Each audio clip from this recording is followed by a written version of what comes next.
Buenas noches, tenemos el placer de estar hoy aquí en nuestra antepenúltima lectura en voz alta de Operación Palomera.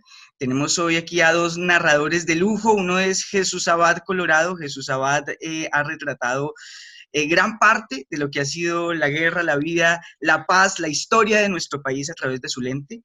Y Julio Correal es un gran actor de teatro, de televisión y además un abanderado de las luchas por los actores y actrices de Colombia. Y creo que actualmente es el director del ACA, ¿verdad, Julio? Yo soy el presidente de la El Asociación presidente Colombiana de de la Actores Asociación en la Colombiana de actualidad. Actores. Bueno, hoy estamos aquí, vamos a leer nuestro capítulo de Resisto por Amor, de Operación Palomera. Y antes de empezar a leer, Olga les tiene dos preguntas. ¿Cuáles? Sí, bueno, quería en primer lugar saludarlos, decirles que siento mejor dicho, una emoción gigante de saber que ustedes dos van a ser nuestros lectores de hoy. Este ha sido un ejercicio muy bonito. Este libro, Operación Palomera, fue editado por Editorial Ícono y la Universidad Santiago de Cali y salió en marzo de este año. Salió a finales del año pasado, pero iba a ser presentado oficialmente en la Feria del Libro de Bogotá en el mes de abril. Y bueno, por tema pandemia, que no tengo por qué insistir sobre algo que el mundo entero sabe qué fue lo que pasó, pues lo tenemos en las librerías, ha sido de muy buena acogida y todo, pero hemos entendido que mucha población colombiana y en el extranjero pues quisieran conocer esta historia, que es la forma como se planeó y ejecutó el secuestro de los 12 diputados a la Asamblea del Valle del Cauca por parte de las FARC, y cómo allí hicimos un ejercicio de reconstrucción de los hechos a través de los testimonios y de la documentación, y pues en el fondo es a través de historias de amor, dolor, odio, luchas. Sucede un hecho que pudo haber sido el más exitoso de las FARC, fue un episodio casi limpio, por llamarlo de alguna manera, y que se pareció mucho a ese tipo de acciones del Frente Sandinista, del M-19, esas acciones que fueron muy mediáticas, muy políticas, y bueno, como al final todo termina siendo un desastre, porque ellos mismos en una historia terrible, en un episodio tenaz de fuego amigo, terminan asesinando a los diputados, o para decirlo como deben decirse las cosas hoy, pues terminan estos 11 de los 12 diputados, porque se salvó Sigifredo López, terminan en una masacre tenacísima.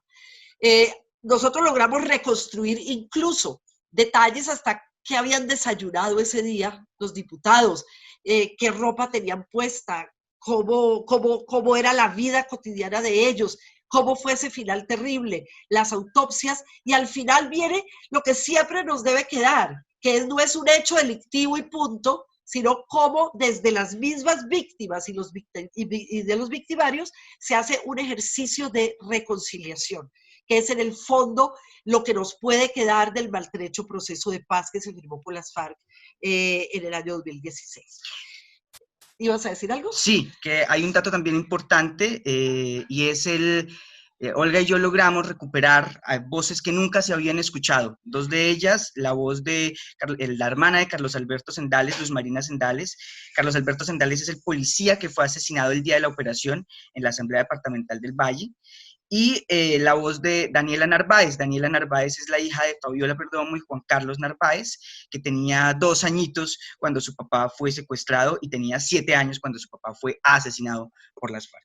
Esas voces invisibles como que logran surgir en este libro.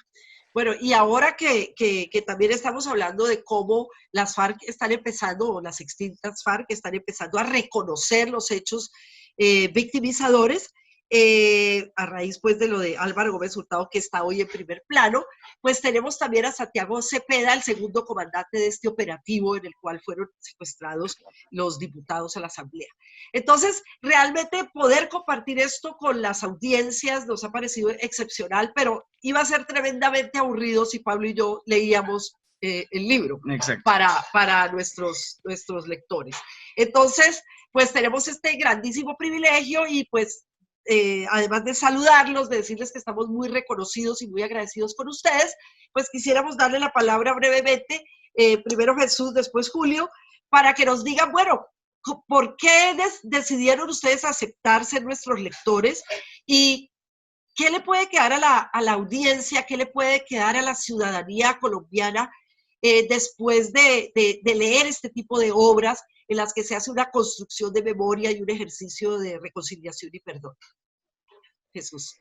Sí, bueno, primero, Olga y Pablo, ustedes son los que me dan a mí el honor de hacer esta lectura de un trabajo de periodismo que primero yo respeto y reconozco en personas que en nuestro país nos han aportado en la construcción de una verdad, y una verdad que muchas veces es dolorosa. Sí, una verdad que nos tiene que enfrentar a eso que yo he llamado desde mis exposiciones fotográficas, mirarnos en el espejo roto de esa guerra. Y mirarnos en el espejo roto necesariamente no significa que vayamos a hablar solamente desde el dolor en una obra como estas o en mi trabajo fotográfico, sino que también hay que hablar de la resistencia, que hay que hablar del amor, que hay que hablar de los sueños, que hay que educar, porque es que este tipo de trabajos que hacemos los periodistas, y en este caso Operación Palomera, tiene que servirnos como herramienta pedagógica para educar en la no repetición. Es que parte de mirarnos es una forma de decir, no podemos olvidar, porque la memoria no es el pasado. La memoria permite enfrentarnos a algo en este presente para que reconstruyamos este país desde la memoria, desde lo que hacemos los periodistas, porque es que la memoria no es solamente nuestro trabajo, la memoria es dibujo, la memoria es fotografía, la memoria es música, pero sobre todo es darle la voz a esas personas que tantas veces son invisibles y que tenemos que entender que es una forma de ayudar a sacar este país adelante que es tan bello, pero también tan doloroso.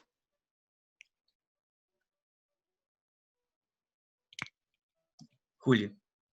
Bueno, pues me sumo a lo que estaba diciendo Chucho, pues primero que todo el honor creo que es para mí, en este caso lo mismo que para Jesús. Yo no les garantizo que no vaya a ser terriblemente aburrido si vamos a estar nosotros, pero no lo creo porque el contenido pues es muy poderoso.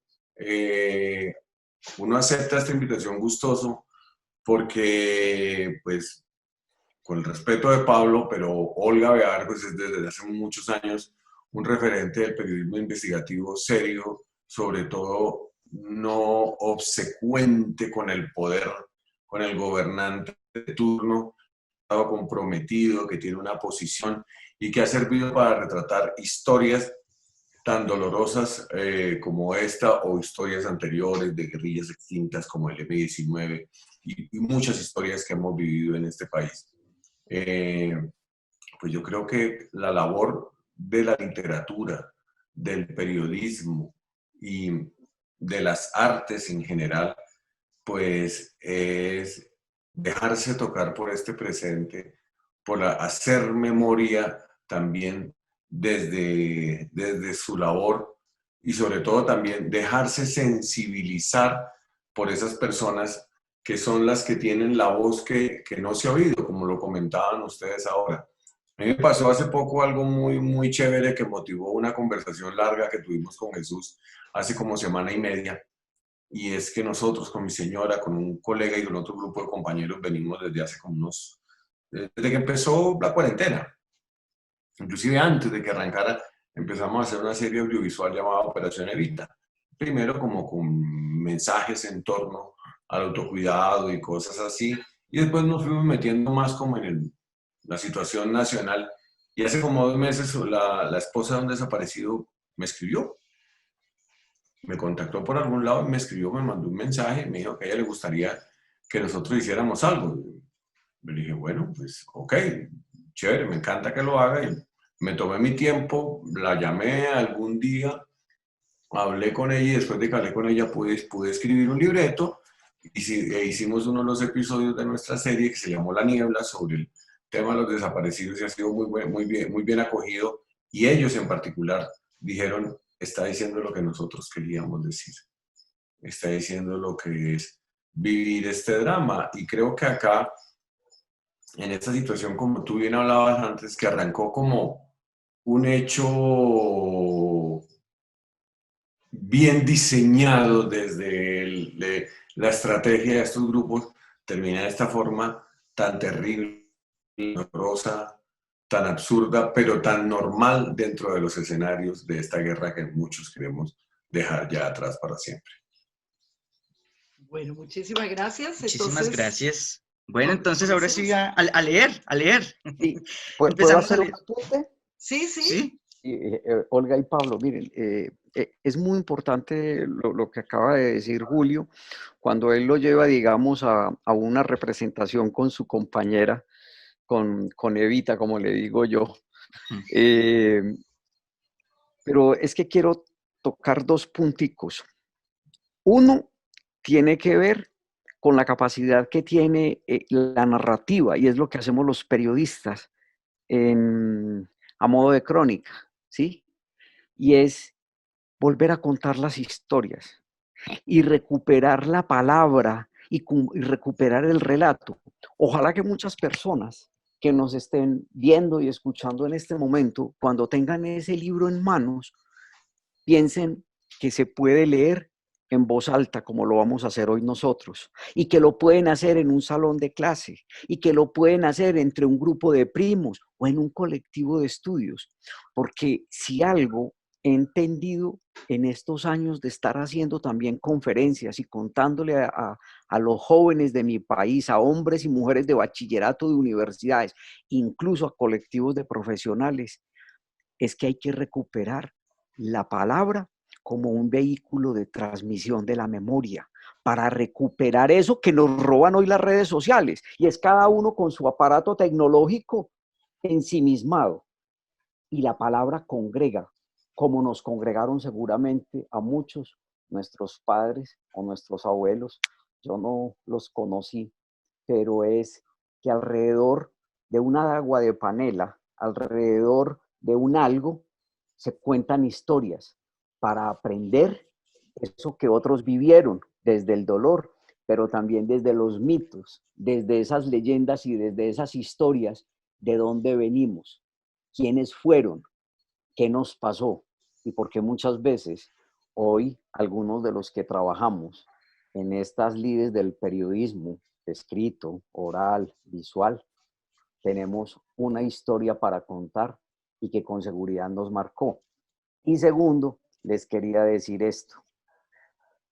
Yo vivo en la ciudad de Medellín, pero cuando sucedió lo de los diputados, yo estaba ese día en una exhumación en el municipio de San Carlos, las primeras exhumaciones que se hicieron en San Carlos, Antioquia, el Oriente, y ustedes saben que el departamento de Antioquia es campeón en todos los índices de violencia, desde desaparición, secuestro, asesinato de sindicalistas y todos estos temas, pero estaba haciéndose la primera exhumación en el municipio de San Carlos y yo estaba en esa región.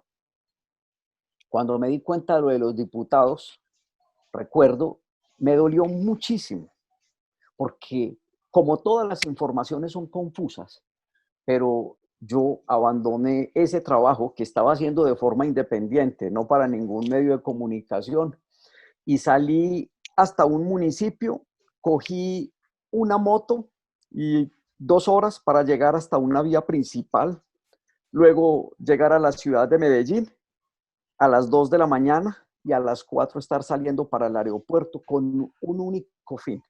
Yo quería ver cuál era la reacción de la gente en la ciudad de Cali, cómo iba a ser la marcha después de esta nefasta noticia para nuestra vida.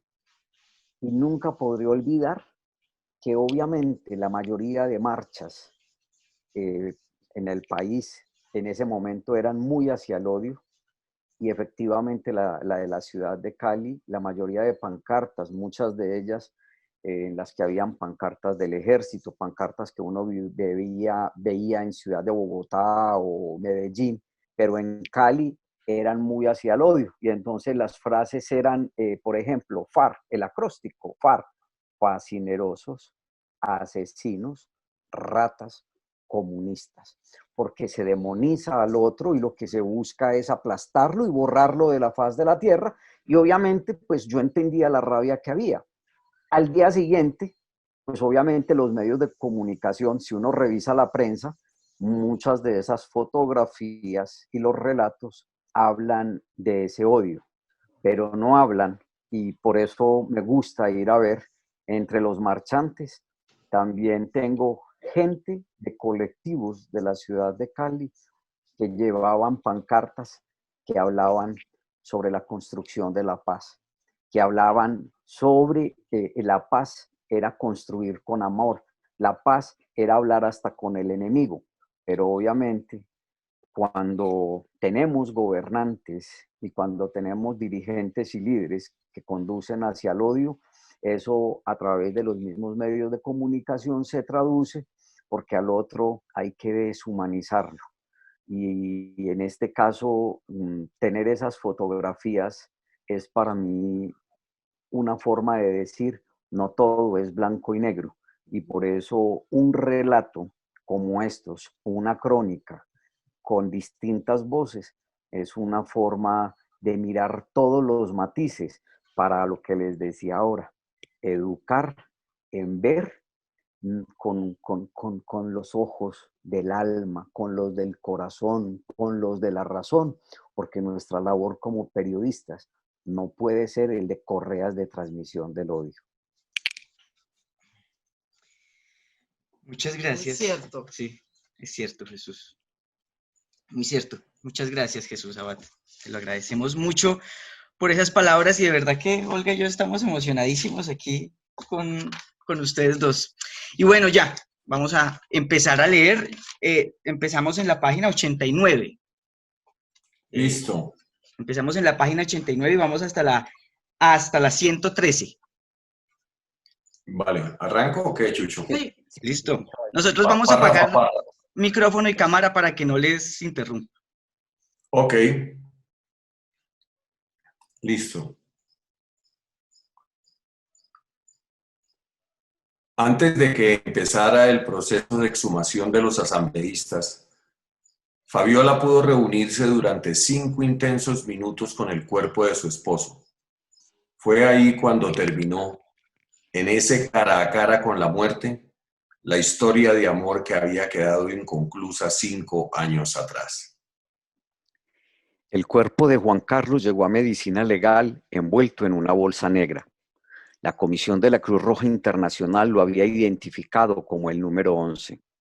Fue el último cadáver hallado por los organismos de búsqueda en los montes de Cumbitara, Nariño, lugar donde habían sido enterrados los cadáveres de los asambleístas. A pesar del frío de la sala donde reposaban los 11 cuerpos, y pese al olor a barro mortuorio que se había enmermelado en las narices de los familiares de los diputados, se sentía en el ambiente aquel esfuerzo titánico de las familias por mantener separadas. Así las rodillas se les estuvieran quebrando en medio de ese cataclismo turbio y dramático que sobrevino después de la masacre de los 11 diputados del Valle. Oramos frente a esa bolsa con un número. Ese día fue doloroso. No los vimos. Al otro día los sepultamos, recuerda Fabiola. Al principio parecía mentira que los avatares librados por Fabiola y por las otras familias de los diputados secuestrados terminaran en una morgue. ¿Ese era el fin de la contienda para lograr la libertad de los diputados del Valle? Ni Fabiola ni las otras familias tenían respuesta.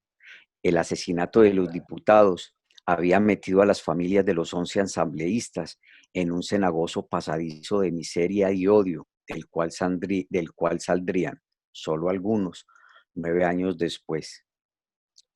A medida que iba empezando a rezar el Padre Nuestro, Llegaban a la memoria de Fabiola los recuerdos curtidos de Selva, recordaba las oraciones elevadas al cielo y al gobierno de Álvaro Uribe para que se despejara Pradera y Florida y se hiciera el acuerdo humanitario para lograr la liberación de los diputados. Recordó las Recordó, marchas y las movilizaciones, los veloces mensajes certeros y optimistas que Juan Carlos y ella se enviaban desde la distancia para mantener viva la razón de sus vidas, y recordó, con un pedazo de Juan Carlos clavado en las costillas, los 5 años de amor tejido a punta de pruebas de supervivencia que comenzaron a llegar en agosto del año 2002, cuando recibió la primera prueba de vida de los diputados. Fabiola recordaba que Juan Carlos se veía animado, fornido y lleno de esperanza en la libertad. soy Juan Carlos Narváez Reyes, diputado y presidente de la Asamblea del Valle. A nuestros familiares y amigos les decimos que hemos asumido esto con la entereza y con la fortaleza con las cuales ustedes han asumido la lucha civil por nuestra liberación. Su unidad, su solidaridad y su lucha son definitivas y nos hacen sentir realmente orgullosos y con la esperanza viva. Sabemos de sus gestiones que hicieron ayer, 15 de agosto, ante el Episcopado y el Comisionado de Paz. Felicitaciones. A los compatriotas vallecaucanos les decimos que necesitamos su máxima solidaridad efectiva en la lucha civil por la vida, la libertad y la paz. Sin garantizar estos derechos, será imposible un gobierno y un desarrollo pleno de la ciudad y de la región.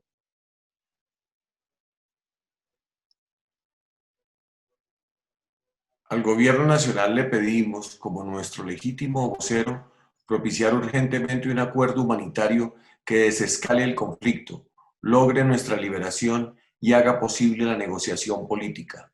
Es hora de la reconciliación nacional. Amo a toda mi familia. Amo a Fabiola con todo mi corazón. Amo a Junior. Amo a mi madre. Amo a Daniela. Estoy muy bien de salud, con la esperanza muy fuerte, con el ánimo grande, con la fe en Dios inmodificable. Estoy estudiando mucho, leyendo mucho, escribiendo mucho. Eso me permite pasar el tiempo de manera más creativa. Amo a todos aquellos que están luchando por nuestra liberación. Muchos besos y sigan adelante, que la libertad vendrá muy pronto.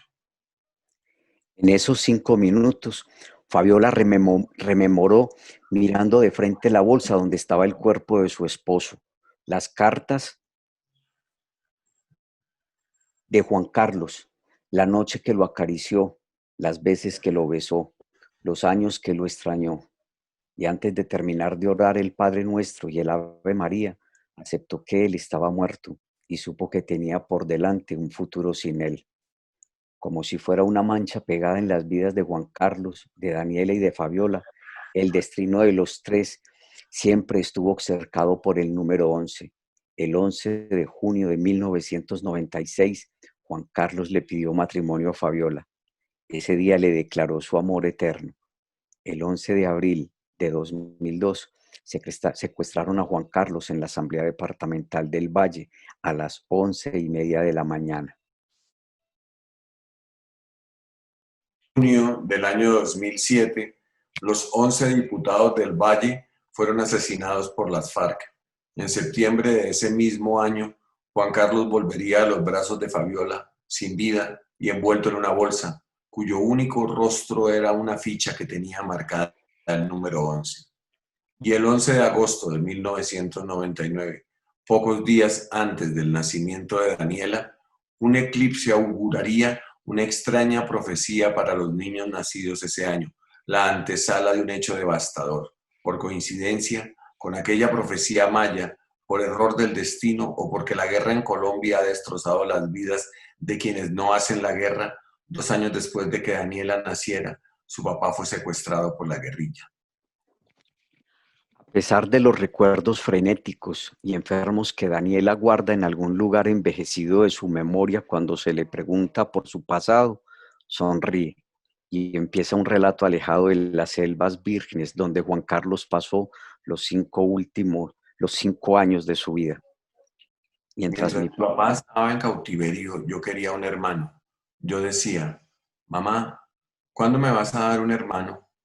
Ella me dijo, lo que pasa es que yo tengo que tener a tu papá a mi lado para darte un hermano. Él me tiene que dar una semilla. Un día encontré una semilla de durazno. La cogí y le dije, mami, aquí está la semilla para mi hermano. Ella me dijo, no, es que tu papá es el que me tiene que dar la semilla con un besito. Y entonces me dio a Mini, mi perrita que lleva conmigo 14 años. Me dijo, mira, ella es tu hermana y yo la quiero como si fuera una hermana. Cuando me la dieron la trataba como si fuera un bebé y la perra me odiaba, pero yo me comportaba como si ella fuera un humano. La metía en el corral de mis muñecos, la enrollaba entre sábanas y le decía, no te puedes mover. Ella me atacaba y me mordía todo el día porque estaba desesperada conmigo. No sabía qué hacer. Yo la bañaba todos los días con jabón y con champú para perros porque la veía como mi hermana chiquita. Mi papá siempre la saludaba desde la selva. Decía, saludos a nuestra perrita Mimi, que yo la quiero conocer. Mi mamá trabajaba mucho y siempre estaba de viaje, fuera de la ciudad. Yo siempre estaba con mi tía Tata y con Elda. Siempre estuve con ellas dos. Cuando algo pasaba en el colegio, la Tata me recogía y nos íbamos. O si la Tata no estaba, entonces iba a Elda. Elda era una mujer negra. Había llegado de algún pueblito del Chocó polvoriento y alegrón que pocos conocen. Era elegante, vanidosa. Su cabello crespo se escondía detrás de pañoletas coloridas y largas que acomodaba en su cabeza como enredadera de tela fluorescente. Había heredado de sus ancestros una voz con acento cantado y dulce. Sus labios gruesos y su sonrisa fueron durante muchos años el arrullo que acompañó a Daniela en los momentos difíciles.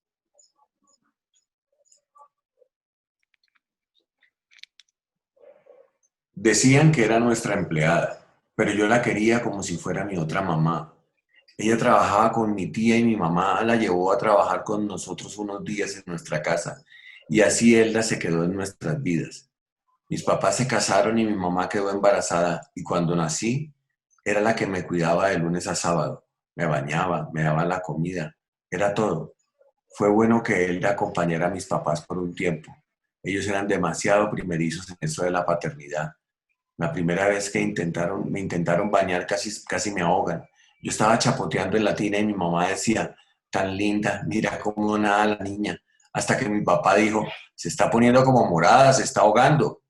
Durante la época más dura del secuestro de mi papá, mis amigos conocían a mi mamá, a Elda y a mi tía. Literalmente éramos las cuatro siempre unidas.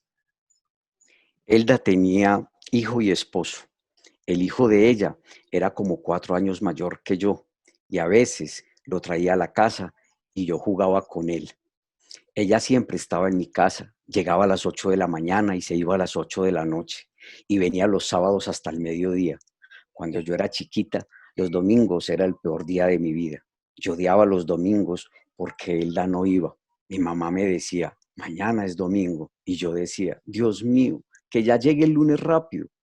Cuando Elda no venía, mi mamá siempre dormía. Me decía, durmamos, Daniela. Y yo no quería dormir, quería jugar. Después jugamos, me decía. Estaba cansada porque venía de trabajar todo el día. Durante el secuestro de mi papá, mi mamá vivía muy agotada.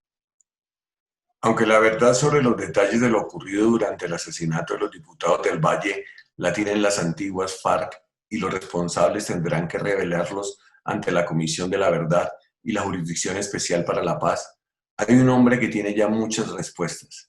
Es Pedro Emilio Morales, un experimentado patólogo que ha analizado los cadáveres de centenares de víctimas de las múltiples guerras que ha vivido Colombia en las últimas décadas.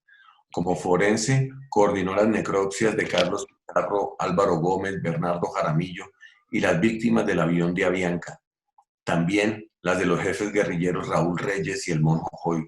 Sus aportes a las investigaciones judiciales que buscan entender los hechos que se entretejen detrás de cada una de esas muertes se han convertido en pruebas fundamentales para esclarecer la verdad que se oculta tras ellas. Pedro Emilio no da muchas entrevistas. Cuida con respeto y discreción la memoria de los muertos que han pasado por sus manos. Es serio.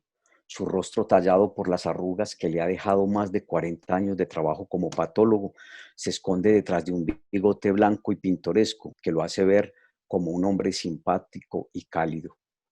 Por momentos, su voz se escucha cansada, las palabras se le pierden y pueden llegar a sonar como diminutos balbuceos. Toma un sorbo de café, sacude la garganta con algo de fuerza y el calor de un relato afable en el comedor de una casa prestada empieza a narrar la historia que cambió su vida, el día en que el director de medicina legal le encomendó la tarea de recibir los 11 cadáveres de los diputados del Valle.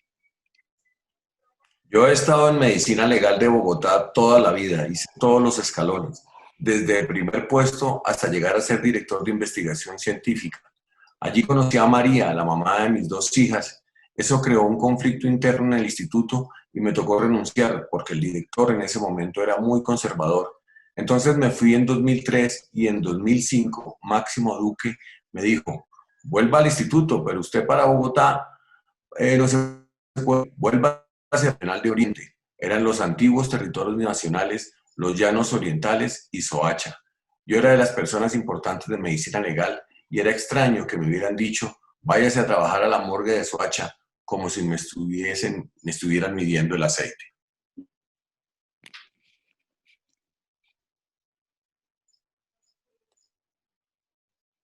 Soacha fue un paraíso terrenal y empecé a tener contacto con las familias. Allá uno llegaba y lo primero con lo que uno se encontraba era con la familia del muerto. Así tenía la oportunidad de conocer más de los muertos, de las víctimas, tener una atención más cálida con las familias, muy diferente a la de Bogotá. Y entonces empezó a aparecer el problema de los falsos positivos en el Meta, en Casanare, y necesitaba equipos forenses que fueran a eso. Y ese fue mi aprendizaje, porque me enviaban a las escenas a sacar los cuerpos y estudiar los huesos. En esas regiones había muchísimos cuerpos que provenían a causa del conflicto armado, a causa de las bombas y de las masacres. El caso de Gutiérrez, en Cundinamarca, que fue olvidado por la prensa, fue terrible.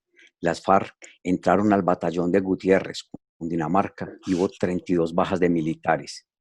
Yo simplemente era el patólogo de la Regional Oriente, pero me mandaban a ciertas cosas interesantes del conflicto armado antes de ser subdirector de servicios forenses.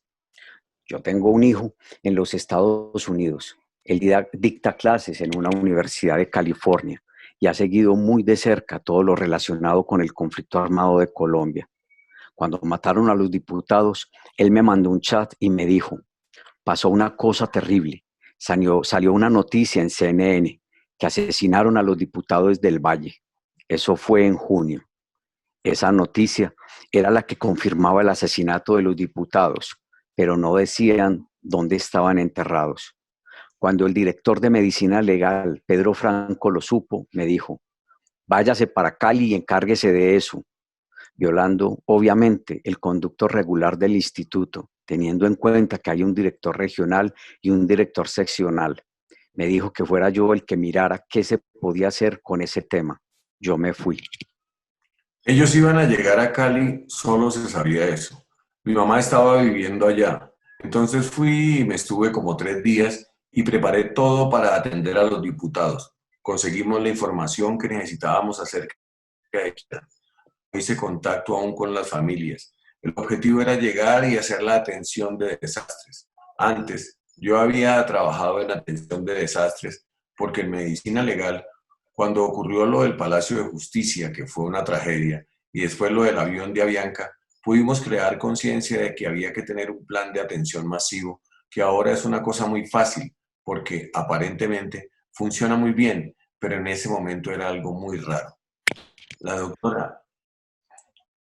La doctora Mariluz Morales, una persona muy interesante y muy brillante, dijo que había que preparar un sistema de atención de desastres y desde ahí ella comenzó a trabajar con la Cruz Roja Internacional. Empezaron a crear el sistema y cuando estaban en eso ocurrió la bomba del avión de Avianca y después la bomba del DAS. Lo del avión de Avianca fue para nosotros una absoluta tragedia, muy difícil porque hubo mucho desorden, fue muy complejo. En ese caso estuve trabajando muchos días y después llegó lo del DAS, pero con la experiencia del avión de Avianca ya habíamos aprendido bastante y así las cosas no fueron tan caóticas. Entonces, cuando me dijeron que era en el valle, en una región, yo dije, bueno, pues va a ser un evento pequeño, algo chiquito, son 11 personas solamente, no era un grupo abierto como en el avión de Avianca, que era una cantidad de gente absurda y que era un grupo cerrado de gente. Ya teníamos la información de quiénes eran las víctimas, ya sabíamos quiénes eran sus familiares y teníamos la información disponible de cada uno. O sea, eso iba a ser pan comido, pensaba yo. Pasó un día, pasaron dos, pasaron tres, y nada que llegaban los cuerpos. Hicimos un ensayo, un preparativo de buscar información, se les contó a todas las familias que era lo que se requería de información y eso permitió saber más de los diputados. Volvimos a Bogotá. El país supo que la guerrilla más antigua del mundo había cometido el crimen que marcaría el principio del fin de su trayecto como organización militar.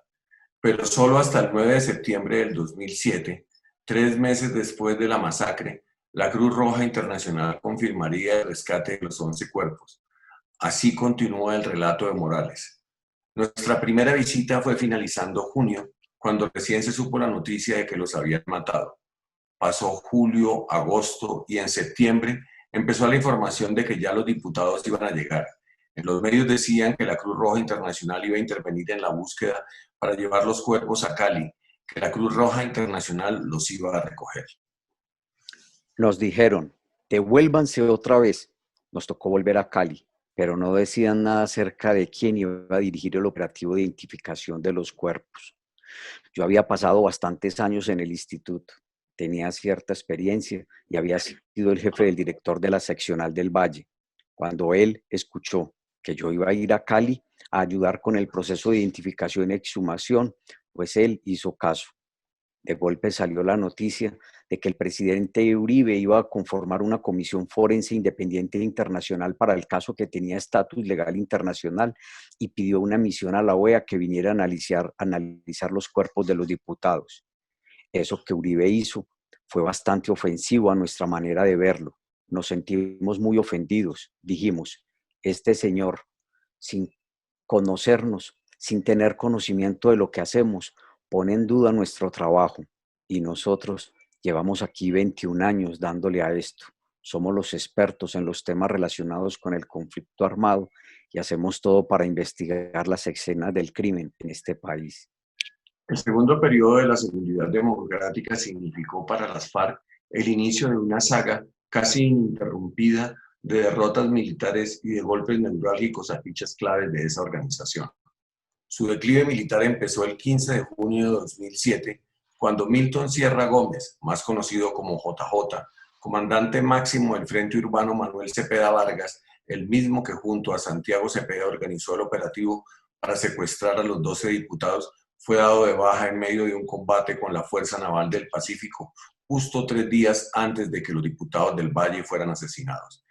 El día en que JJ murió, se movilizaba con cautela en una lancha sobre las aguas engañosas del río Cajambre en Buenaventura, zona por donde el líder fariano se movía con pericia para evadir a las fuerzas militares que le habían cerrado el cerco al guerrillero más buscado de la región del Valle del Cauca. JJ tenía sobre sus hombros 16 órdenes de captura por crímenes relacionados con violaciones a los derechos humanos. Según versiones publicadas en el diario El País, un año antes de este operativo, 2 jóvenes que supuestamente eran las compañeras sentimentales de JJ habrían sido capturadas por las fuerzas militares y desde ese momento habría empezado el conteo regresivo para el líder guerrillero. Ese viernes, la Fuerza Naval abrió fuego contra la lancha donde se movilizaba con 3 guerrilleros más. JJ quiso defenderse, pero un tiro certero que aterrizó en la mitad de su frente lo dejó fulminado cuando apenas iniciaba el tiroteo.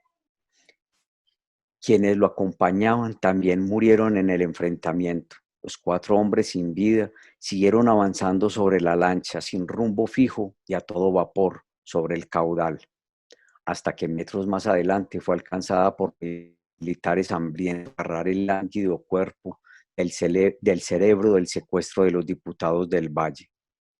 Un año Un después año de, después, un año después de heredar la comandancia del frente, Santiago Cepeda pidió reunirse con Alfonso Cano para preguntarle al comandante de las FARC sobre el asesinato del botín político por el que tanto habían luchado él y sus hombres en el año 2002.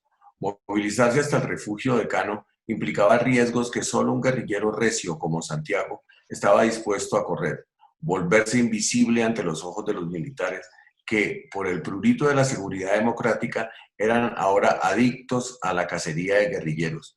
No era una tarea fácil y podría sobrevenir un estruendoso fracaso si durante la operación despertaba alguna sospecha, pero Santiago obedecía a las indicaciones que Cano enviaba desde su campamento.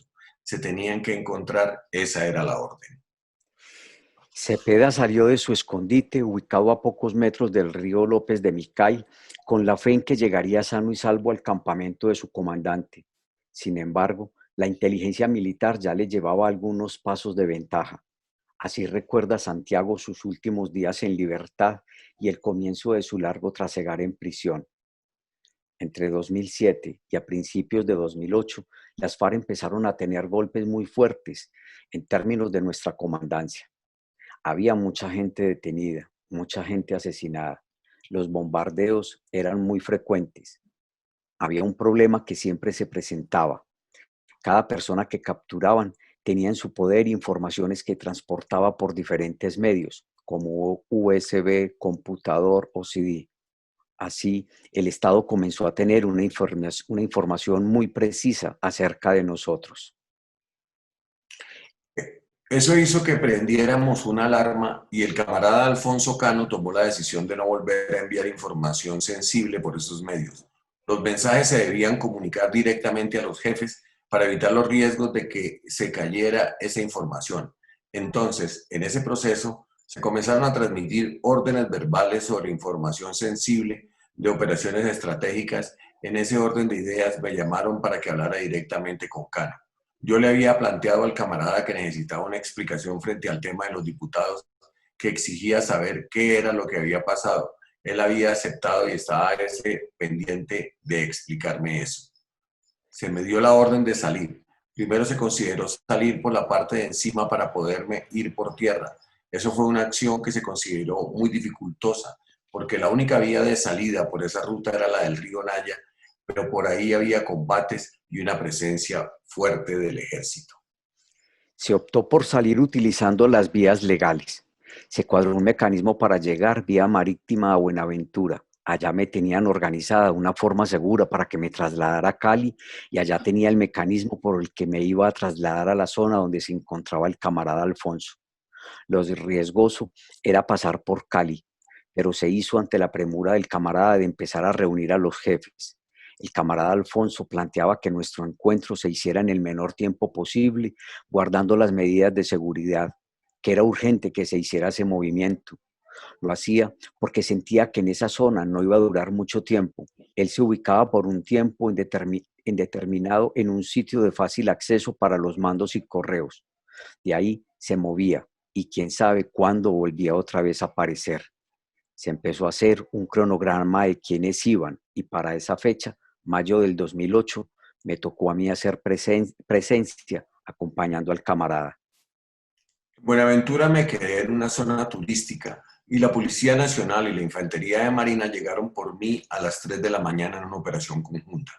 Llegaron con lanchas, buzos marinos, helicópteros, una vaina que parecía de ficción y ahí se dio mi captura. Hubo una discusión con ellos porque la gente de la Infantería de Marina tenía la orden de asesinarme. Yo no sé hasta dónde la Policía Nacional tenía esa misma orden, pero por fortuna, en el momento en que me capturan, yo estaba en el interior de un hotel. Había unos turistas ahí. Mi habitación fue la última a la que entraron. Había una gente en el comedor que había sido detenida y yo fui el último que salió. Cuando abrí la puerta de mi habitación, me identificaron y comenzó la puja de la infantería por llevarme para la parte de atrás del hotel. Los de la policía decían que no, que había mucha gente, que no podían llevarme. Entonces me botaron al piso y me agarraron a golpes, me dieron pata y puño.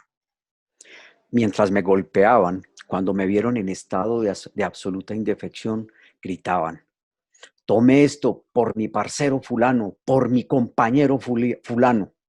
Hubo una actividad ofensiva de parte de ellos. Me agarraron las piernas, las manos, la cara. La cara no me la tocaron, pero sí me lastimaron a punta de puños y patadas. Me pusieron una capucha en el rostro y esperaron hasta que amaneciera. Fui transportado en un buque de la Armada hasta Buenaventura, donde la Policía Nacional plantea que tienen la orden del general de la policía y del ministro de Defensa de llevarme hasta Bogotá. Me sacaron de la Infantería de Marina y me llevaron hasta el puerto de Buenaventura. Me embarcaron en un avión de la policía y me llevaron a Bogotá. Allá me presentaron en una rueda de prensa con toda la cúpula de la fuerza pública. Estaba Juan Manuel Santos, quien comienza a dar parte de la captura mía y posteriormente me llevan a Cali, donde estoy 4 días. Al 5.º día me llevaron a la cárcel de Palmira y allá yo pedí un examen médico por los golpes que me dieron. Yo quedé lesionado. Aún conservo lesiones de esa golpiza. A los 18 días de estar en la cárcel llegó un médico de medicina legal. Los moretones me habían disminuido y el tipo dijo que no meritaba ninguna evaluación porque no mostraba lesiones físicas visibles. No le dio mayor importancia a eso. Yo llegué al pabellón A de la cárcel de Palmira, donde había personal de la guerrilla, y por la espectacularidad del hecho y todo el despliegue militar que había detrás de mi captura, fui acogido por la guerrillerada. Había gente nuestra, gente del ELN y mucho civil, un ambiente muy bueno, muy tolerable. Estuve ahí 3 meses hasta que en septiembre se cometió el atentado con explosivos al Palacio de Justicia de Cali. Estábamos celebrando el mes de las Mercedes, que es un evento de festividad dentro del ámbito carcelario. Era una actividad deportiva y el hecho es que escuché por radio que hubo un atentado en Cali. Hubo una declaración de Juan Manuel Santos diciendo que el autor intelectual de ese hecho era Santiago Cepeda, o sea yo, que porque estaba dirigiendo todavía la estructura terrorista desde la cárcel de Palmira, que me iban a trasladar a un sitio donde no iba a tener contacto con el mundo exterior. El hecho es que Santos habló a las 9 de la mañana y a las 9:30 yo estaba en el aeropuerto de Palmira. Llegué a Bogotá, me llevaron de paso a la cárcel Modelo y al otro día madrugué hasta Cómbita, Boyacá. Cómbita es la mamá de las cárceles, es una de las cárceles más duras a nivel nacional. En Colombia hay 3 cárceles que son muy duras. Una es la Tramacúa de Valledupar, la cárcel de Girón y la cárcel de Cómbita. Son cárceles hechas con plata de los americanos. La estructura es eminentemente americana y el tratamiento que se le da a uno es el de las cárceles americanas. Yo llegué ahí carteleado, eso quiere decir que ya me identificaban como el líder de una estructura guerrillera reconocida a nivel nacional. Por lo tanto, con ese perfil mío no podía estar con población carcelaria normal, no podía estar en un patio cualquiera, sino en un sitio de aislamiento, así que llegué a la UTL, Unidad de Tratamiento Especial. Eso es algo que se da en las cárceles de máxima seguridad. Llegué a un espacio donde estuvo lo más granado del jet set de la delincuencia nacional. En ese lugar estuve 2 años y 2 años y medio.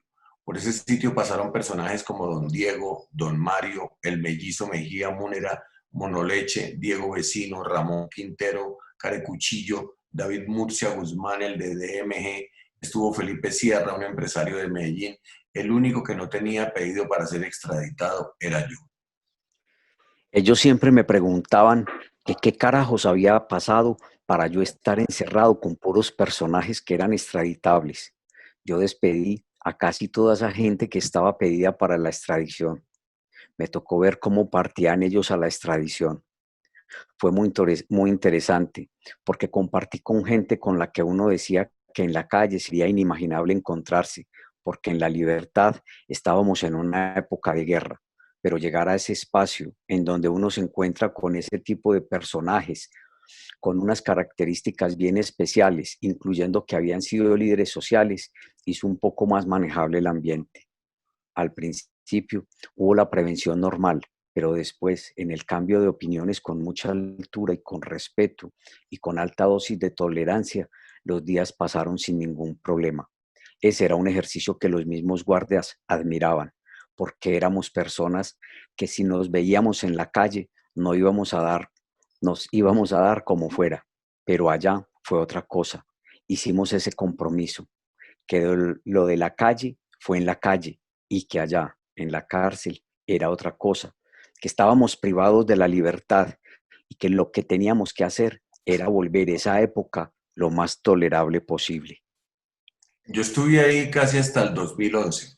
Me sacaron de la UTL porque desapareció el pabellón de extraditables de Cómbita, que fue trasladado a La Picota en Bogotá, porque en Cómbita funcionaba el pabellón de extraditables, pero ellos manifestaban la falta de seguridad que había para trasladarlos de Cómbita a Bogotá cuando les iban a hacer las audiencias. Entonces, en 2010, hicieron una construcción nueva en la cárcel La Picota, un pabellón especial para extraditables, y sacaron a toda esa gente. Nos dijeron que para 2 personas no ameritaba tener ese espacio. Nos sacaron y fue justo en ese momento cuando empezó el tránsito del gobierno de Uribe al de Santos.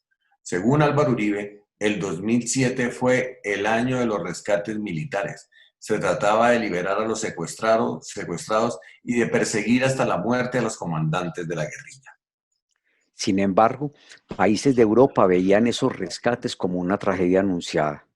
Adrianus, representante de la Unión Europea en Bogotá, durante esa época afirmaría en una rueda de prensa que los rescates militares eran una decisión soberana de Colombia, pero la experiencia ha sido negativa y demuestra que los rescates militares implican un alto riesgo.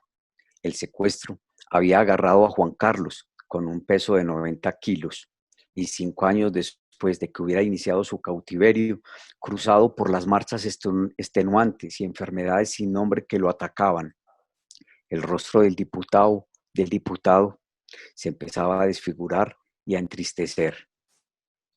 Cuando se cumplieron 5 años de la Operación Palomera, las FARC enviaron la que sería la última prueba de supervivencia, que llegó a las manos de los familiares en abril de 2007, mes y medio antes de ser ultimados por el grupo guerrillero. Juan Carlos Narváez se mostraba firme con las peticiones que con tono pausado le hacía al mandatario de la Seguridad Democrática. Se oían los bichos amorfos que chillaban al unísono, como si fueran una sinfonía aturdidora.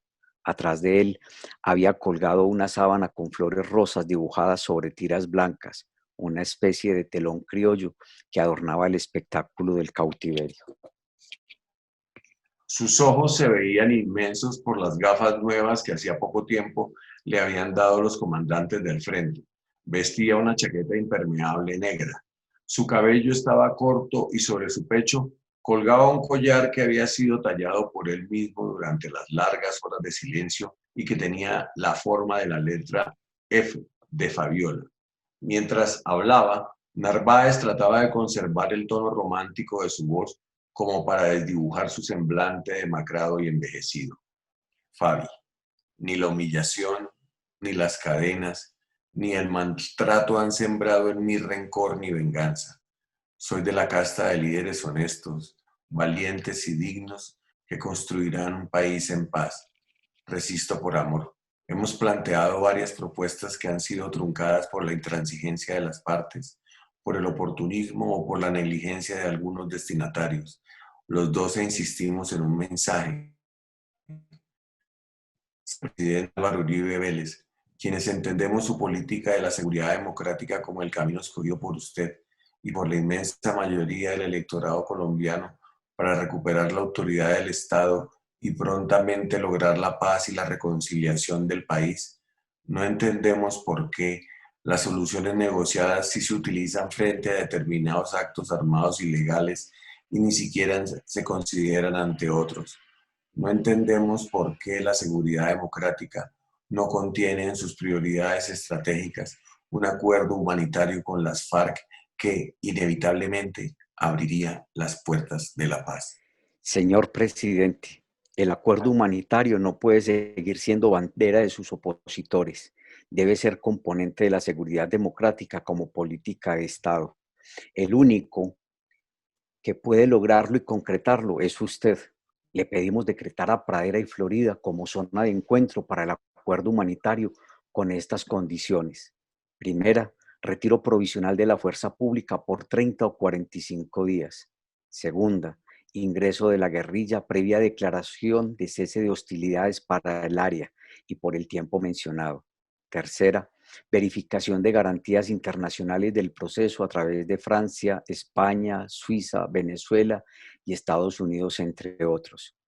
Todo lo demás solo debe discutirse en la mesa y no puede ser por condición previa. Presidente, una zona de encuentro no afectará de ninguna manera su política de seguridad democrática. Finalmente, le rogamos no utilizar el argumento del rescate en oposición excluyente al acuerdo humanitario.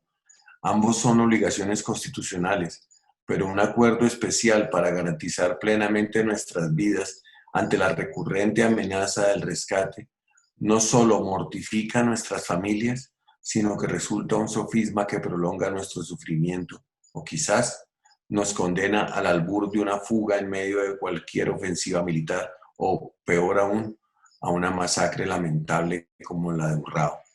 Ya quisiéramos un rescate exitoso e inmediato, pero han transcurrido 5 años mal logrados incluso para esa opción, por lo que ya no se justifica más aún, existiendo procedimientos políticos y humanitarios para acordar nuestra liberación. ¿Por qué no, señor presidente, si se trata de la vida de sus compatriotas? Por último, insistimos en convocar el Gran Foro Internacional sobre Acuerdo Humanitario con estos propósitos: concientizar al Valle y a Colombia sobre la urgencia de una zona de encuentro. Segundo, entregar simbólicamente a la comunidad internacional la zona de encuentro. Y tercero, solicitar masivamente al presidente que decrete dicha zona lo más pronto posible por la vida y por la libertad. El gobierno se seguía mostrando inflexible ante la propuesta de las FARC para despejar a Pradera y Florida. Y pese a la última prueba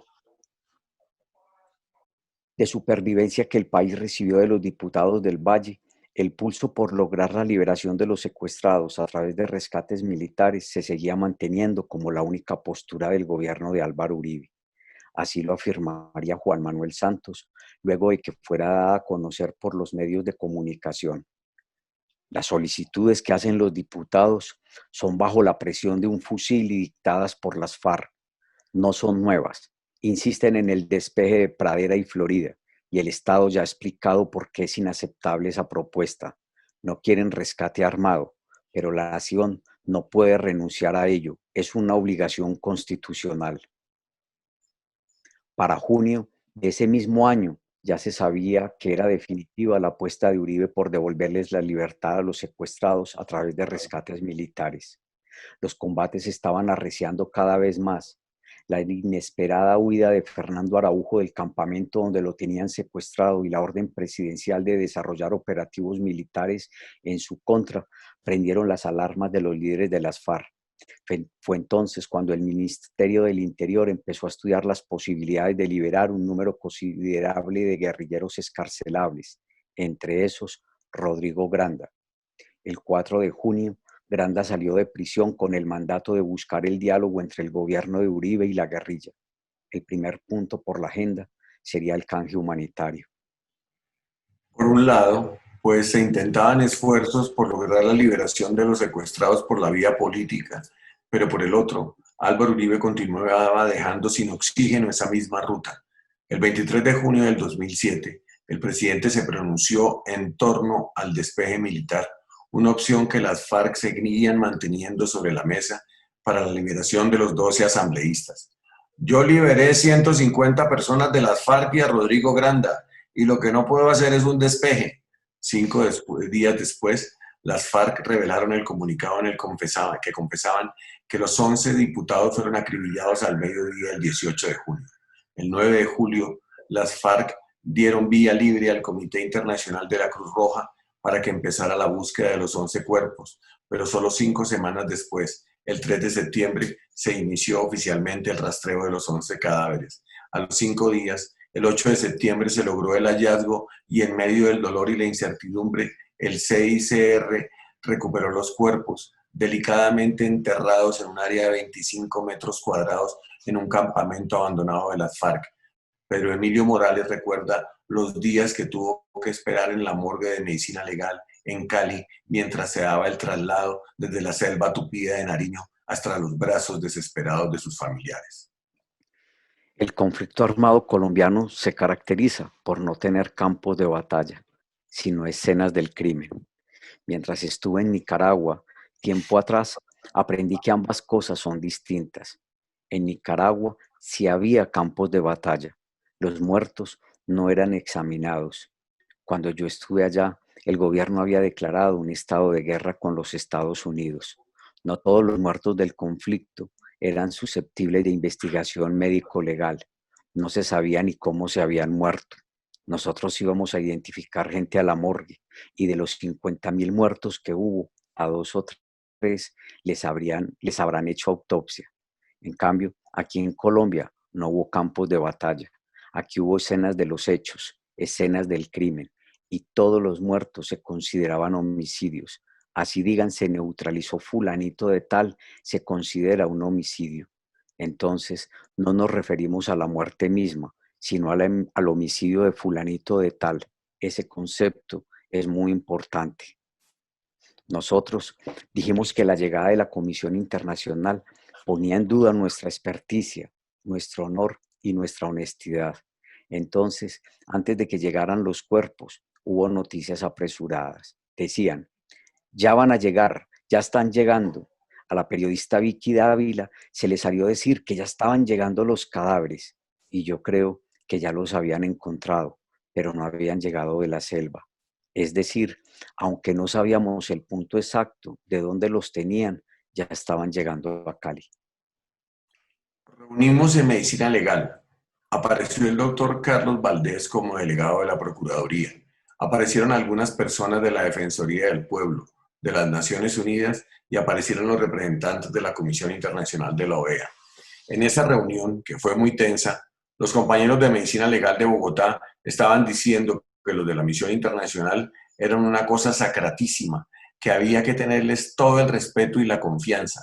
Pero yo soy agresivo y en esa reunión les dije a todos que el deber y el derecho era de nosotros, que nosotros teníamos el deber de examinarlos porque hubo una escena de un crimen y nosotros éramos los funcionarios del Estado encargados de examinar y analizar lo que ocurrió con los cadáveres. Y también teníamos el derecho porque esos eran los muertos nuestros, no de ellos, y nosotros teníamos que examinarlos. Los señores de la comisión venían muy a la expectativa de encontrar a unos señores que no dijeran nada y que nosotros nos convirtiéramos en una especie de notarios de lo que ellos iban a hacer, pero nosotros dijimos, no, aquí lo vamos a hacer nosotros y ustedes no se van a meter. Y el argumento fundamental que nosotros les planteamos fue el siguiente. Entre los encargados de la Comisión Internacional venía un patólogo danés, una patóloga de Portugal, una especialista en antropología, delegados del Grupo Argentino de Antropología Forense, que de alguna manera sí podían ayudarnos, y un odontólogo holandés. Les dije, ¿qué experiencia tienen ustedes en heridas efectuadas por arma de fuego a alta velocidad? Si ustedes tienen experiencia mundial y certificada y han visto cientos de muertos, perfecto, pero yo creo que ustedes no tienen experiencia en eso. Les conté mi experiencia en heridas efectuadas por arma de fuego a alta velocidad y la patóloga de Portugal, un poquito más prudente y consciente, dijo, no, yo realmente he visto unos pocos casos. Y el otro doctor dijo, yo también he visto unos pocos casos. Entonces, en síntesis, el primer round de ese evento fue decirles, ustedes nos acompañan y nosotros vamos a organizar todo el proceso de verificación y examinación como lo hemos hecho durante muchos años. Lo primero que hicimos fue llevarnos los muertos para el Hospital San Juan de Dios de Cali, porque allá hay una buena morgue. Es decir, los pasamos de medicina legal a la morgue de San Juan de Dios. Lo otro que nosotros habíamos aprendido con el tema de la atención de desastres era que había que establecer un sistema de atención a las familias. Entonces abrimos un corredor de atención en la clínica forense en la calle y pusimos a funcionar 3 puerticas, una por donde se atendía a los muertos, otra por donde se atendía a los vivos y una tercera por donde se legalizaba y se desarrollaba todo el tema administrativo. Lo que hicimos fue ocupar un primer piso donde había una salita. Allí se podía atender a las familias y trasladamos gente no solamente de Cali, sino de Bogotá, patólogos, especialistas en rayos X, antropólogos en atención a los usuarios, personas especializadas que hablaran con las familias para que los ayudaran a recuperar toda la información necesaria para la identificación de los cuerpos. Los doctores de la clínica y el director de medicina legal del Valle se encargaron de ayudarnos a recuperar la información de cada uno de los señores que iban a llegar. Cuando llegó la comisión internacional, nosotros teníamos empapelada la morgue con carteleras en las que estaban los nombres de cada uno de los diputados, con las características que teníamos de ellos como, por ejemplo, rayos X, cartas dentales, huellas digitales. Ya habíamos pedido las huellas y todas esas cosas de tal manera que cuando la comisión llegara ya teníamos toda la información que ellos fueran a pedir. Los datos de cada diputado estaban almacenados en una carpeta distinta de manera ordenada y habíamos organizado nuestro equipo. Ya teníamos la morgue organizada, una mesa para genética, otra mesa para generar huellas digitales, otra mesa para balística. Había un balístico muy experto de Bogotá. En medicina legal hay dos cosas distintas: clínica de los vivos y patología de los muertos. Hay una diferencia bastante notable entre la capacidad de los saberes de clínica y de patología, porque la patología es más de especialistas, patólogos, médicos forenses. Para investigar la violación de los derechos humanos se llama el Protocolo de Estambul, hecho en el Instituto de Medicina Legal de Estambul con las Naciones Unidas y con el Instituto de Violación de los Derechos Humanos del Hombre, que se aplica en vivos y que lideraron los especialistas forenses de Turquía. Son muy buenos en torturas. Para la investigación de la violación de los derechos humanos en muertos está el Protocolo de Minnesota. Una de las cosas que Medicina Legal de Colombia sabe hacer es entrenamiento en protocolo de Minnesota, no de Estambul. El primer caso en el cual se aplicó masivamente el protocolo de Minnesota fue el de los diputados del Valle. Lo primero que nos dimos cuenta fue que íbamos a necesitar 2 médicos forenses que hicieran la necropsia, nunca uno solo. Se tomaron fotografías del cuerpo antes de abrirlo, radiografías antes y después. Los que trabajaron eran los que ya estaban entrenados y fueron absolutamente minuciosos en el protocolo de Minnesota. Cuando la comisión llegó a hablar, a tratar de enseñarnos cómo era el protocolo, ya les habíamos dado sopa y seco porque nosotros ya sabíamos cómo era, ya lo estábamos desarrollando, ya teníamos las listas de chequeo, todo. Entonces lo que les dijimos fue: siéntense en tal lugar, señor de la comisión, y verifique que nosotros estamos haciendo al pie de la letra el protocolo de Minnesota.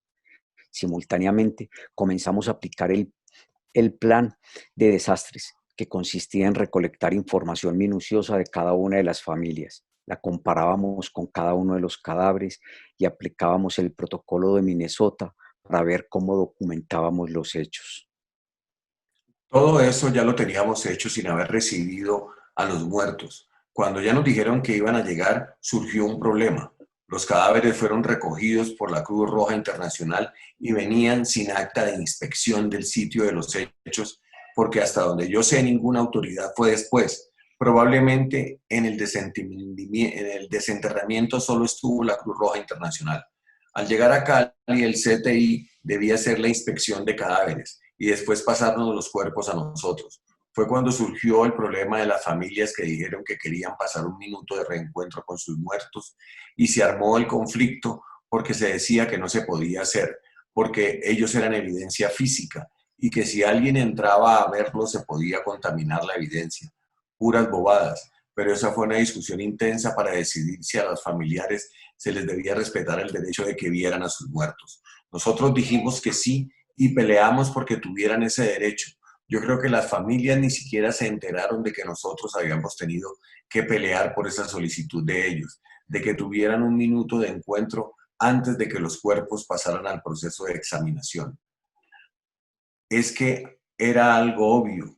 Estuvieron sin ver a los diputados durante más de 5 años. Era obvio que las familias quisieran pasar un minuto con ellos a solas, poder tener un reencuentro antes de los procedimientos de necropsia.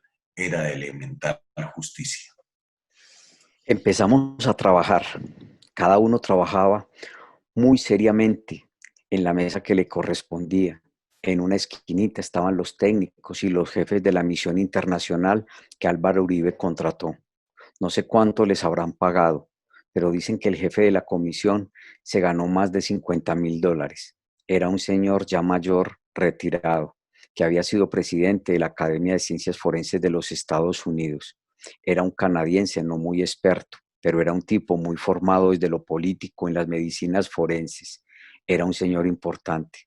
Él llegó y estuvo en el tercer piso dirigiendo el operativo que se adelantó en la morgue. Ni siquiera bajó a mirar los muertos. Los patólogos sí quedaron como a la expectativa. Entonces definimos que lo primero que íbamos a hacer era identificarlos. Y la primera gran sorpresa fue que al abrir las bolsas vimos que tenían doble embalaje. Una bolsa blanca que les habían puesto la Cruz Roja y dentro de esa bolsa un plástico envolvía el cadáver, pero no era propiamente una bolsa, sino un pedazo de plástico que envolvía cada cadáver. Y cuando uno abría ese plástico, estaban envueltos en una bolsa plástica y cada cadáver estaba envuelto en una cobija como si fueran tatuquitos, como momias. Es como ver encerrada una momia egipcia. Inmediatamente los vimos, supimos que eran indígenas los que los habían enterrado. Esa era una forma muy propia de ellos. Ahí supimos que probablemente quienes envolvieron los cadáveres eran indígenas de la etnia Agua. Lo supimos porque nosotros habíamos estado siguiendo a las víctimas de esa etnia en Nariño, que habían sido asesinados por las FARC. Nosotros habíamos estado desenterrando los indígenas Agua y nos dimos cuenta de que era el mismo sistema de la envoltura que tenían los diputados, que parece como si fueran un envuelto de comer muy cuidadoso, muy bien hecho, y los envolvieron probablemente con la cobija que cada uno de ellos tenía. Al quitar ese plástico negro, se identificaba un fenómeno que se llama la adiposidad. Se trata de que si se entierra en selva, en esos terrenos que son muy húmedos y muy selváticos, el cadáver se conserva, no se descompone porque la grasa se saponifica. Un cadáver saponificado está perfectamente impecable, con la diferencia de que la piel se pone blanca, pero no hay el fenómeno de descomposición ni hay putrefacción. Los cadáveres de los diputados se encontraron íntegros, perfectos, tenían un olor muy característico. Los envolvieron sin pertenencias, es decir, el cadáver solito. Los habían enterrado individualmente con ropa. Lo único que no tenían eran los zapatos, pero sí la ropa que tenían puesta en el momento de la muerte. Los enterraron de manera individual porque no estaban mezclados y todos estaban longitudinales, bien teniditos. Todos los colombianos tenemos cédula, al contrario de la gente de algunos países europeos y canadienses que no tienen cédula porque solo les pueden tomar huellas digitales a los delincuentes. En cambio, en Colombia, cuando uno cumple 18 años, lo primero es ir a sacar su cédula. En el proceso de sacar la cédula se toman las huellas decadactilares. El cadáver saponificado conserva las huellas y en medicina legal hay un tratamiento especial de las huellas digitales. Hay que lavarle los deditos con agua, jabón FAB y cepillo de dientes. Estaba ahí un excelente dactiloscopista, un tipo muy reconocido, y tan pronto vio el primer muerto, dijo: tranquilos, que yo recupero las huellas. El dactiloscopista limpió las huellas muy cuidadosamente, dedito por dedito, de cada uno de los diputados. Las tomó en un papel muy fácilmente, gracias a que el cadáver estaba fresco y saponificado. Así las pudo comparar rápidamente. El señor canadiense había planteado en reuniones que habíamos sostenido desde el principio que el problema número uno en el caso de los diputados del Valle era la identificación, y nosotros le habíamos dicho que el problema número uno iba a ser la identificación. Eso era una cosa que para nosotros era relativamente sencilla de hacer. El problema número uno de nosotros, como patólogos colombianos, era establecer la causa y la manera de la muerte, establecer y esclarecer las circunstancias en las cuales habían muerto. Ya teníamos las huellas decadactilares, sabíamos quiénes eran. Eso es una cosa de un minuto, saber quién es fulanito. Cuando ya era media mañana, el dactiloscopista había logrado identificar a todos los cadáveres. El señor odontólogo extranjero hizo el trabajo de la comparación odontológica como un proceso de rutina para la identificación de los cadáveres con todas las técnicas y con nuestros odontólogos. Nosotros teníamos moldes óseos, cosas que las familias poseían como prótesis, radiografías de los dientes, fotografías. Entonces, eso lo unimos a la dactiloscopía, pero ya sabíamos que había algo que no se podía controvertir porque las huellas estaban claras. El protocolo de Minnesota dice que hay que tomar muestras para genética y así se hizo. Después vino el dilema de ver qué tenían los cadáveres. Les hicimos la autopsia como si fueran cadáveres absolutamente frescos y pudimos precisar en cada uno de ellos las trayectorias, las distancias, recuperar evidencia balística que tenían. Pudimos saber qué tenían en el estómago, saber qué enfermedades podían tener cada uno de ellos, y una cosa muy interesante es que se preservaron los residuos del disparo. Cuando hablo de residuo me refiero a la pólvora, porque cuando se dispara un arma para establecer la distancia a la que fue hecho un disparo, se usa el proyectil, pero también se estudia si hay residuos que salen del cañón del arma y pegan en el cuerpo. Eso es muy importante en heridas, porque en el arma de fuego a alta velocidad no quedan casi nunca residuos, a no ser que sea un suicidio. Casi nunca quedan residuos de disparos, porque los tiros se hacen a más de 2 metros. Teníamos además al balístico. Hicimos una mesita y en la mesita teníamos los elementos básicos de un laboratorio de trabajo de balística sobre cadáveres. El balístico tenía a su alcance todos sus elementos de química, con su microscopio, con todos los elementos que hay que usar para eso, y el experto que ayudaba a ver si en alguno de los cuerpos había residuos de pólvora que indicaban si los tiros habían sido de cerca, y así analizar la munición que se utilizó. Los señores de la comisión no sabían qué hacer porque miraban y decían, ¿estos qué hicieron? Resulta que esa técnica de trabajar tenía una historia muy larga. En la morgue de Bogotá siempre hay un señor de balística en el turno y tiene una pequeña oficina, un pequeño laboratorio, y eso nació hace unos 30 años. Nosotros llegamos y dijimos que lo primero que había que hacer era examinar las prendas de vestir. Entonces creamos un auxiliar de prendas, un señor que sabía describir la ropa. No sabíamos la terminología de los diseñadores de modas, pero hicimos un esquema sacado de los talleres de modistería acerca de cómo se dibujaban las prendas, cómo se vestían, los tipos de telas, las marcas, y cada muerto de bala en Bogotá hoy tiene un informe de las prendas con fotografías. Desafortunadamente, esos insumos para nuestra justicia a veces se vuelven otro papel más. El fiscal ni siquiera entiende mucho de qué se trata.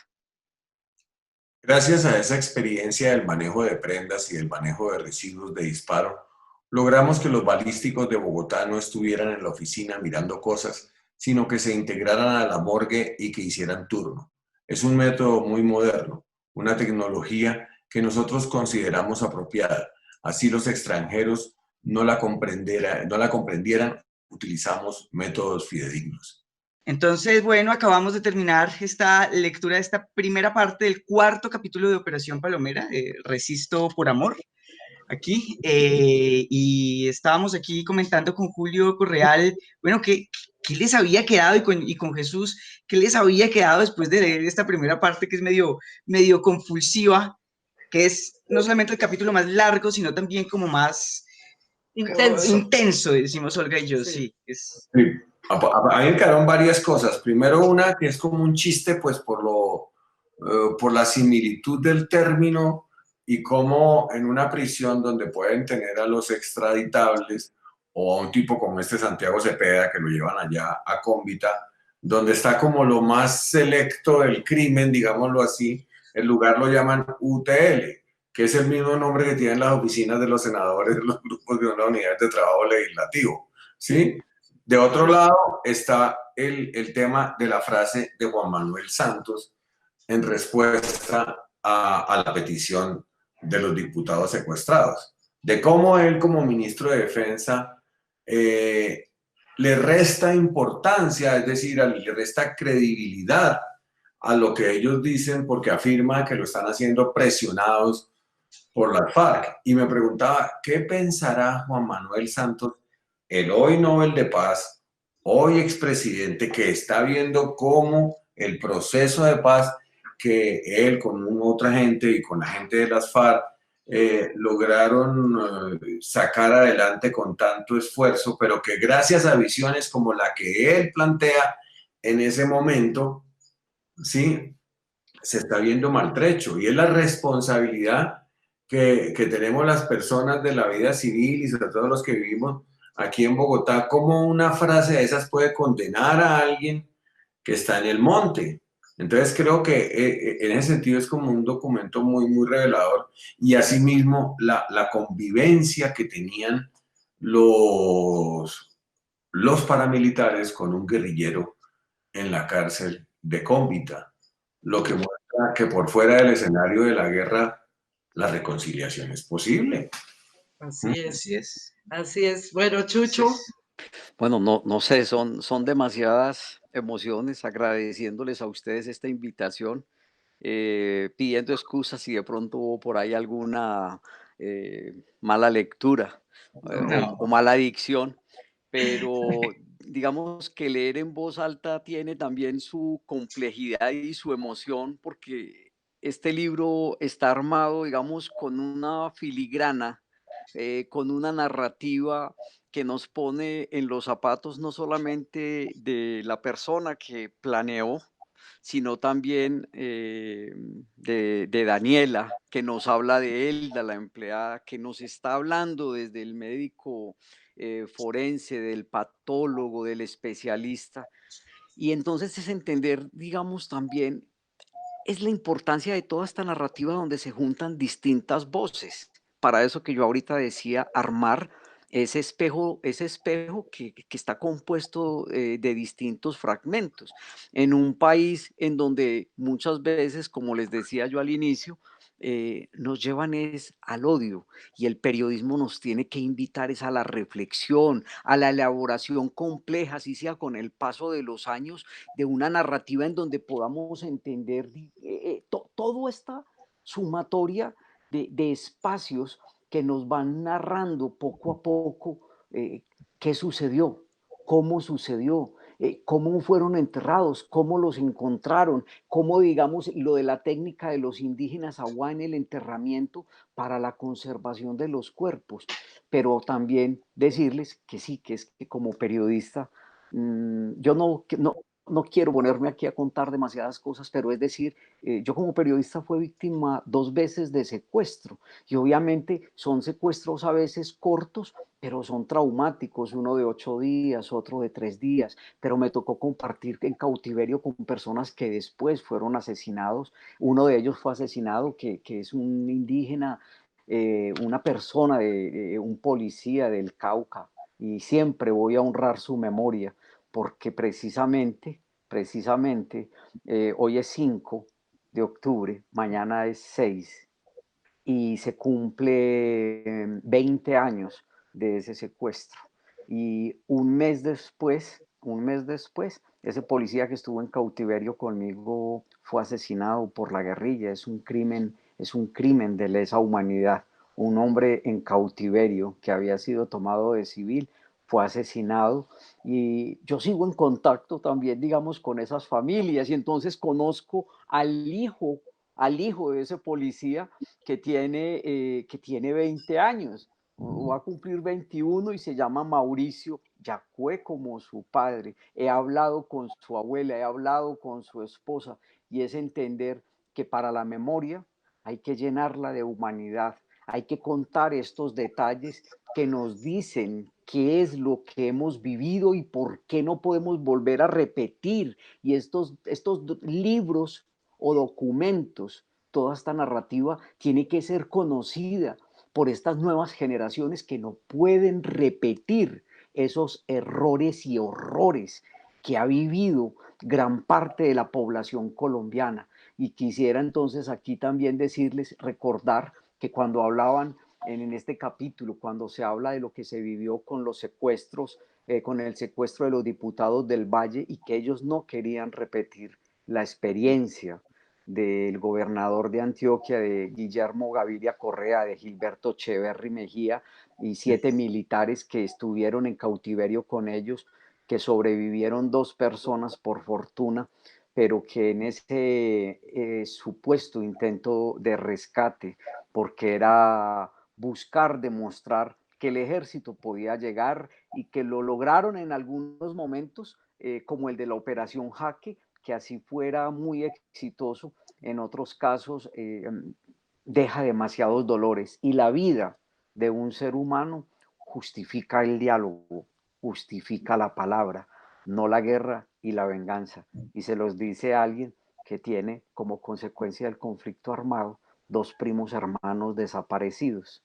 Y uno es a manos del ejército colombiano en la región de Cimitarra, donde años después mataron a Silvia Duzán, la hermana de María Jimena, y allá yo perdí un primo hermano, no un guerrillero, un padre de 3 niños, un hombre que se llamaba Abelardo Galeano Colorado.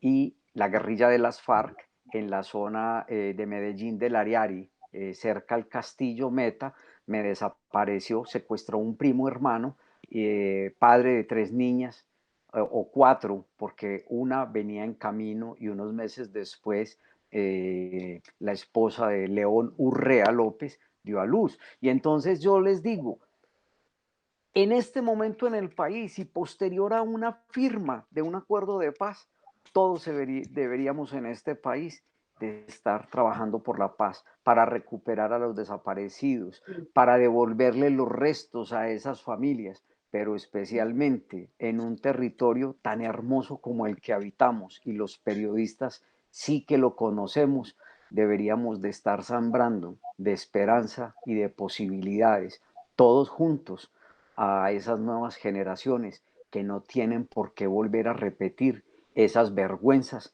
que ha vivido Colombia, no solamente en manos de grupos ilegales, sino de personas que desde la legalidad y desde la representación política no han tenido la altura y dignidad que tienen la mayoría de personas en Colombia, que me han enseñado, o a los periodistas nos han enseñado, lo que significa volver a sembrar donde muchas veces recogieron los cuerpos de hijos e hijas.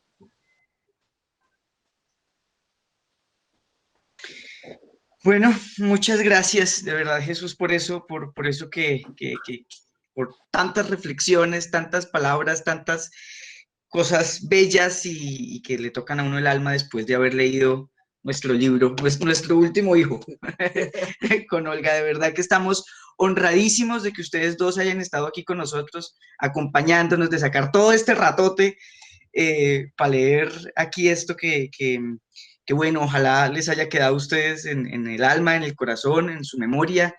Y bueno, de verdad, nuevamente, mil gracias. Bueno, un abrazo apretadísimo para ustedes dos. Muchísimas gracias. De nuevo, tienen toda mi admiración, mi respeto y mi cariño. Y para ustedes, mañana la última parte del capítulo 4 de Operación Palomera. Sí, mañana vamos a estar mañana con Julián Román y por ahí les decimos después con quién más. Una sorpresita. Una sorpresita. Abrazos. A ustedes. Gracias. Muchas gracias. Que sigan escribiendo muchos más libros, por favor. Gracias. Muy buen Gracias, lector. Jesús. Buen lector, Chucho. Bueno, chao.